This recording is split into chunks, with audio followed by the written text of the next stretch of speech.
Hello everyone. Thank you all for watching the video. Wishing you all good health and peace. The dawn slipped over the mountains, its light a fragile thread weaving through mist that clung to the hills like a sigh held too long. Lytuca stirred, her breath soft in the morning's chill, as roosters crowed, their calls sharp against the hush of a world waking. She rose, her bare feet brushing the cool earth of their bamboo house, its walls etched with years of rain and hope. She knelt by the hearth, her hands roughened by labor, feeding twigs to the fire, the flames flickering like memories she dared not name. A pot of rice porridge simmered, its steam curling upward, a quiet vow for her daughter Han, who darted outside, her small form chasing a chick across the yard, her giggles a melody that pierced the dawn's stillness. Tien, her husband, moved through the orange grove, his silhouette steady against the gray light, his hands scattering fertilizer with a care that spoke of love for the earth. The day unfolded, heavy with routine, yet Lytuca's heart trembled, as if tracing the edge of a dream too fragile to hold. Their home perched on a slope, its bamboo walls weathered, a frail shelter cradled by the mountain's embrace. The yard was a patchwork of life. Rows of orange trees heavy with promise, a chicken coop alive with soft clucks, and a vegetable patch where greens curled toward the sun. Each morning Lytuca gathered eggs, their shells warm in her palms, or fed Han, her small hands eager for the day's warmth. Tien tended the grove, his hands deft among the branches, pruning dry twigs, his sweat a silent prayer for the harvest.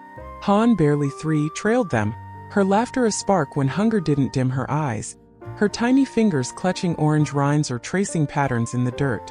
Lytuca watched her, a smile softening her lips, but her eyes carried shadows, memories of lean seasons, of Han's cries unanswered, of nights when the mountain felt too vast. Those years had carved her, a stone smoothed by a river's patient flow, her strength a quiet fire beneath her calloused skin.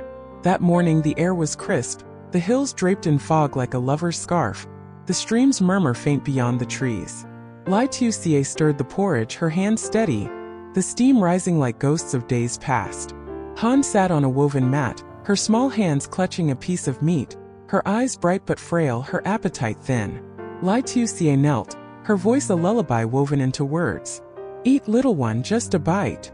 Han giggled, pushing the meat away, her resistance a spark, and Lytuca's heart eased, though a quiet ache lingered, for the child's health, for the future that loomed beyond the mountain's grip. A dream tethered to Tien's journey today. He appeared, his shirt damp from the grove, his grin breaking through the morning's chill. "Trees are set," he said, his voice warm, his eyes searching hers, as if seeking the woman who'd carried their world through seasons of want. "Harvest looks good," she said, her hands pausing, her heart lifting at his care. "The soil's still rich." He nodded, his hand brushing Han's hair, his fingers lingering. "Feed her well, Tuca. She'll need it for the days ahead." She smiled, her throat tight. "She's picky, but we'll manage." Lytuca turned, her thoughts drifting like the mist outside. She thought of their struggles, years of hauling baskets to market, the trail slick with rain, her back aching under the weight. She thought of the nights when Han's cries were her only companion, the hunger a shadow that clung to their bones. She thought of Tien's past, the 2 years he'd spent behind bars, a wound they never spoke of, its scar etched in the silences between them. She thought of his journey today, down the mountain to the market, to find work that might lift them from this slope, to a life less bound by the mountain's grip. Her heart wavered, torn between love and fear.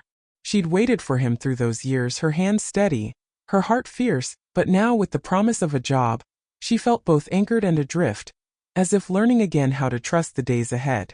The mountain was home, its streams, its trails, its stubborn earth, but it held ghosts too fragile as the mist that clung to its slopes. The sun climbed, its warmth piercing the fog, casting golden threads across the yard. Lytuca fed the chickens, Han at her side, her small hands tossing grain, her chatter a spark that lit the air. The coop hummed, 100 chicks huddled in a corner, their soft forms a promise of coins at market. She thought of the foxes, their shadows a threat in the hills, and of Tien's vigilance, his steps steady as he counted the flock.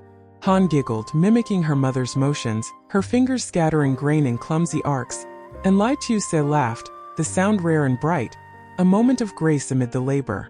Tien worked nearby, his hands pruning the orange trees, the dry branches falling like memories shed. "Harvest'll come soon," he said, his voice light, his eyes catching hers with a warmth that steadied her. Lytuca nodded, her hands washing greens, their leaves cool against her fingers. "We'll sell well," she said, her voice soft, her heart catching at the thought of a home sustained, of a future where Han could grow beyond the mountain's shade. They worked, their hands moving as one, the yard a canvas of their shared hope.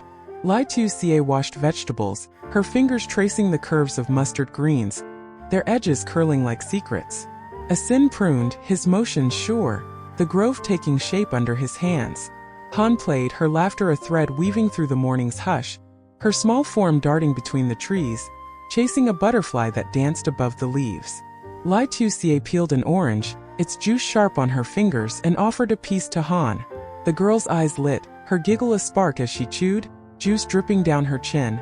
And Lytuca smiled, the sweetness bursting against her own tongue, a surprise that felt like grace. "Share with Dad," she said, tossing Asin a wedge, her voice light, a rare playfulness breaking through her reserve. He laughed, his hand catching it, his grin boyish as if testing a memory from softer days. "Good for selling," he said, his eyes crinkling. "Or eating with our girl."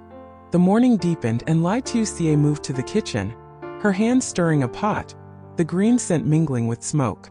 She thought of the market, of the coins they'd earn, each one a step toward a life less lean.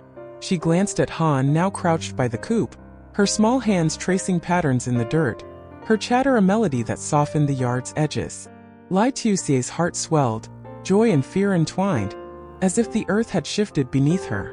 The oranges, the chicks, the greens, they were theirs, dreams made real, yet the years of want had left echoes, doubts that whispered in the quiet, fears that Han's laughter might not drown them. She thought of Asin's past, the prison years a shadow that lingered, and of his promise to find work, a vow that both warmed and unsettled her. The day waned, the sun climbing higher, casting long shadows over the hills. Lytuca prepared a meal, her basket heavy with greens, the rice steaming in the pot. Asin ready to leave, the motorbike's engine coughing to life, its hum a steady pulse against the mountain's silence. His mission was clear, to find work at the market, to meet men who might hire him, to carve a path from this slope to a life less harsh. Lytuca watched him go, her chest tight, her thoughts turning inward. She thought of the years before, when love was a vow unspoken, when Han's birth was a joy unmarred by the world's judgment. She thought of the prison, the months she'd waited, her heart fierce, her hand steady, and of this moment, a fragile bridge to a future where Han could dream beyond the mountain's grip. Her heart wavered, torn between the warmth of this moment and the fear that work might not come, that the past might hold them still. Asin's journey was no small thing. The road wound through valleys, its curves slick with mud, the air heavy with pine and earth. He rode alone, the motorbike's rumble a companion, his thoughts drifting to Chusia, to Han, to the weight of what he carried.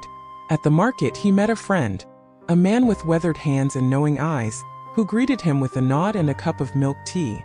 "Been a while," the man said, his voice low, his eyes searching Asin's face. "Heard you were away." Asin nodded, his throat tight, the word prison, unspoken but heavy between them. They spoke of work, of companies hiring, of a chairman who needed laborers. Asin's heart lifted, a spark of hope, but the man's words lingered. "Folks talk, you know. Hard to shake the past." Asin gripped his cup, his fingers steady, his eyes fixed on the road ahead, as if he could will the world to see him anew. The market hummed, voices calling, the air thick with spice and dust, the scent of grilled corn mingling with the tang of herbs. Asin moved through the stalls, his steps sure, his heart heavy with the day's weight. He met a woman, Lytieuca, her hair tied back with a faded scarf, her eyes bright with ambition. She spoke of a job, a secretary's post at a company down the valley, and offered to take him along. "They need workers," she said, her voice warm, and Asin nodded, his throat tight, his heart easing at the kindness. They rode together, the motorbikes hum a steady pulse, the valley unfolding before them, its fields green with promise. At the company, a squat building stained by rain, the chairman greeted them, his eyes sharp, his voice clipped. "Works hard," he said, his gaze lingering on Asin. "No room for mistakes." Asin stood firm, his voice low, his hand steady, but his heart wavered, the weight of his past a shadow in the room. The chairman promised a chance, a meeting tomorrow, and Tien nodded, his chest tight, the hope both a balm and a burden. Lytuca stayed behind, Han in her arms, the trail to market too steep for today. She moved through the yard, her hands gathering eggs, her eyes drifting to the path where Tien had gone. The village hummed faintly beyond the hill, its voices a distant song, and she thought of the neighbors, their kind eyes, their hands that had carried her baskets in leaner days. She thought of Han, her laughter a light that both warmed and unsettled her, and of Tien, his journey a weight in her heart. The walk to the stream was heavy, the heat pressing, the bucket full but the path long, and Lytuca's heart lingered on the fragility of dreams. She thought of the prison years, the nights she'd lain awake, her heart fierce, her hands empty, and of this moment, a vow to wait again, to hold their world together. Dusk fell, the sky bruising purple, a crescent moon rising over the hills, its light touching the stream that wound through the valley. Lytuca lit the hearth, the flames casting warmth across the room, their glow dancing on the bamboo walls. She stirred a pot, the green scent mingling with smoke, her thoughts turning inward. She hadn't counted the hours since Tien's departure, hadn't marked the moments of joy reclaimed. Han's giggle, the neighbor's kindness, the orange's sweetness. Her life was a rhythm. Fire, food, Han's laughter, the mountain's embrace. Yet beneath it a question stirred. Would work come, and could their love, so fiercely lived, outrun the past shadow? She fed Han, her small hands eager, her chatter a balm, but Lytuca's eyes drifted to the path, waiting for Tien's return, the motorbike's hum a hope she clung to. Tien appeared, his steps heavy, his shirt damp with the day's heat, his face lined with the journey's weight. "Tomorrow," he said, his voice low, his hands empty but his eyes bright with a fragile hope. "They'll see me again." Lytuca nodded, her throat tight, her fingers tracing the bowl's edge, the clay cool against her skin. She thought of their past, a wound now scabbed but tender, nights of hunger, years of waiting, the fear that Han would grow under the past shadow. She thought of this moment, a light that both warmed and unsettled her, a promise that felt too vast to hold. She thought of Han, her daughter's life a thread they both held, and of herself, balancing love with the fear of dreams unkept. The promise of work was a vow made real, yet her heart lingered on the fragility of hope, on the future that waited, on the years that would test them. They ate rice and greens warmed by the hearth, Han nestled between them, her small hands clutching a spoon, her giggles a spark in the quiet. Tien spoke, his voice low, of the market's promise, work to come, a home to build, a future stitched from small gains. "We'll make it work," he said, his eyes meeting hers, a vow unspoken, his hand resting briefly on hers, warm and steady. Lytuca nodded, her throat tight, her fingers tracing the bowl's rim, the clay cool against her skin. She thought of the orange grove, its fruit a dream of plenty, and of the chickens, their chicks a hope for market. She thought of the past, a key to their struggles, and of their love, a bond that needed no judge yet sought its place. The green's flavor lingered on her tongue, a reminder of what they'd earned, and what they still might lose. The evening deepened, the fire's glow casting shadows across the room, the bamboo walls softening in the light. Lytuca cleared the bowls, her hands steady, the clink of clay a rhythm in the quiet. Tien played with Han, his laughter low, her giggles a spark that lit the night, her small hands tugging at his shirt as she climbed into his lap. The promise of tomorrow lay unspoken, its weight heavy, and Lytuca's heart wavered, torn between the joy of this moment and the weight of what lay ahead. She thought of the neighbor's kindness, a thread in their patchwork life, and of the market, where their labor turned to coins, a fragile bridge to a life less bound by want. She thought of Han, her daughter's future a dream both fierce and frail, and of herself, a woman who'd carried love through years of want, now standing on the edge of a vow renewed. Night deepened, the moon's glow spilling through the door, touching the bamboo walls, the quilt where Han slept, her breath soft and even, the mat where Tien rested, his breath steady but heavy with the day's toil. Lytuca stepped outside, the air cool, the stars sharp against the dark, their light a map of questions without answers. The mountain loomed, its silence vast, the valley hidden beyond its folds, the stream's murmur a faint lullaby. She gazed down the path Tien had ridden, the bike's tracks faint in the dust, her heart a fragile bridge between triumph and uncertainty. The promise of work was theirs, a dream made real, yet the years of want had left echoes, doubts that whispered in the quiet, fears that Han's laughter might not drown them. She thought of the grove, its oranges a seed of their future, the chicks growing strong, the greens curling toward the sun. She thought of their dreams, small but stubborn, like roots breaking stone, and of a sin, his past, a weight they both carried. She lingered, the scent of earth and oranges wrapping her, the night's chill brushing her skin like a memory. The stars held no answers, only light, and lytuca let the stillness hold her, a breath before dawn's demands. Tomorrow she'd rise, gather eggs, feed Han, walk to market, her steps sure despite the weight. Han would laugh, chasing chicks or butterflies, her voice a melody that softened the yard's edges. A sin would return, his hands steady, his eyes bright with hope or heavy with loss. Life would unfold, patient as the hills, its rhythm unbroken, fire, food, laughter, love. The promise of work would carry them, a path to a future unwritten, a chance to outrun the past's shadow. But in her soul a question lingered, delicate as moonlight. Would this waiting hold, or would it slip, like mist through bamboo, leaving only traces to hold? Somewhere in the valley's hush, their future waited, and here on the mountain, her family breathed, a fragile circle of love and hope, its edges softened by a sky too vast to promise forever.